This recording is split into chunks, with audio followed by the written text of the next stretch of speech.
सरनाईक थोडक्यात स्पेसिफिक विचार. धन्यवाद सभापती महोदय. मंत्री महोदयांना माझा असं स्कोपच्या बाहेर थोडासा विषय आहे की समाजकार्य महाविद्यालय 2024मध्ये उच्च शिक्षण विभागाकडे हस्तांतरित करण्यात आलेले आहेत. या महाविद्यालयाचे वेतनोत्तर अनुदान शासनाकडे हस्तांतरणाच्या पूर्वीचे बाकी आहेत, ते हस्तांतरणाचे बाकी असलेले जे वेतनोत्तर अनुदान आहे त्यासंबंधी आपण काय कारवाई करणार आहे. माझा दुसरा प्रश्न असा आहे की समाजकार्य महाविद्यालय उच्च शिक्षण विभागाकडे हस्तांतरित झाल्यानंतर या महाविद्यालयाचे वेतनोत्तर अनुदान बंद करण्यात आलेले आहे, ते कधी सुरू करून वितरित करण्यात येणार आहेत. त्याप्रमाणे तसेच आपण उत्तरात सांगितले की 20/1/2026ला अनुदानित समाजकार्य महाविद्यालय अतिरिक्त कर्मचाऱ्यांची माहिती आपण किती दिवसात प्राप्त करून घेणार आहात. मंत्री महोदय.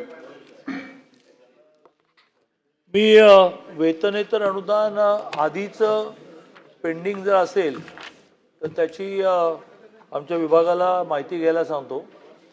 पण वेतनेतर अनुदान याचा जो बाकीच्या फॅकल्टीजला बाकीच्या आर्ट्स सायन्स कॉमर्सच्या कॉलेजना जो नियम आहे तो ह्याला लागू होईल, त्याची आपण काळजी करू नका.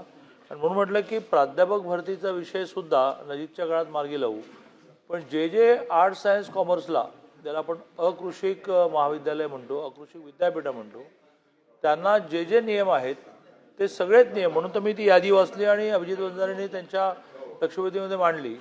त्या वय 60 पासून 62 करण्यापासून ते वेतनेतर अनुदानापर्यंत सगळे विषय मार्गी लागतील.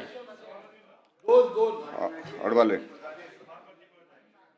समाजकार्य महाविद्यालयामध्ये 1 नोव्हेंबर 2005 नंतर नियुक्त झालेल्या कर्मचाऱ्यांना DCPS लागू करण्याच्या संदर्भामध्ये 2017ला शासन निर्णय निर्गमित झाला.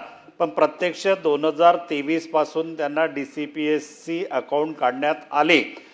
त्यांच्या पगारातून 10% कपात करण्यात आले, परंतु अजूनही शासनाचा वाटा 10% अजूनही त्या कर्मचाऱ्याच्या खात्यामध्ये जमा करण्यात आलेला नाहीत. आज DCPSचं कन्व्हर्शन NPSमध्ये झालेलं आहे, NPSचं कन्व्हर्शन RNPSमध्ये झालेलं आहे, परंतु त्या कर्मचाऱ्यांना अजूनही NPS योजना लागू झालेली नाही. ती NPS योजना किती दिवसात लागू करणार, हा माझा पहिला प्रश्न आहे.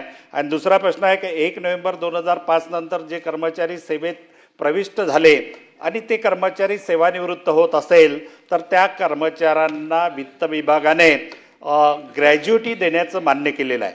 परंतु या विभागाचा ग्रॅज्युटी देण्याच्या संदर्भातला शासन निर्णय निर्गमित नाही. तो शासन निर्णय कधी निर्गमित करणार. एखादा प्रश्न स्कोपच्या बाहेर असायला अडचण नाही, पण तो फारच स्कोपच्या बाहेर झाला, त्यामुळे महाराष्ट्र बाहेर गेला नाही. त्यामुळे मी त्यांच्याकडून ते लेखी घेतो, त्यांना वेळ देतो आणि एकेका प्रश्नाचं मार्गी लावू. कारण त्यातले बरेच शब्द हे नेमकं ते म्हणतायत ते आणि आपल्या सरकारी परिभाषेतले वेगळेच असं म्हणणं आहे. पण मी त्याला पूर्ण न्याय देईन, काय काळजी नाही.